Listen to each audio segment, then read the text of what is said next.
حطيت لك فلتر الورده عشان عايزه اديلك ورده. دلوقتي المعنى ده ما بقاش موجود كتير للاسف. بقى عايشين حياه اوروبيه قوي.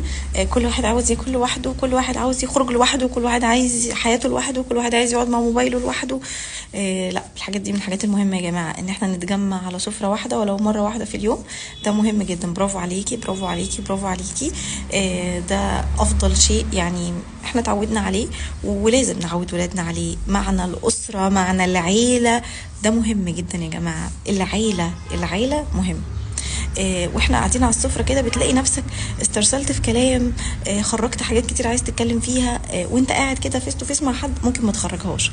فمهم جدا قعدتنا مع بعض ولمتنا مع بعض على الاكل، وفكرة ان احنا نكون مرتبطين ببعض. ده هيخلينا قلبنا طول الوقت على بعض، خايفين على بعض، ولادنا خايفين على بعض. مش لو خلاص انا كان نفسي في حاجة فاكلتها وانت مش مهم، لا، اعزم عليك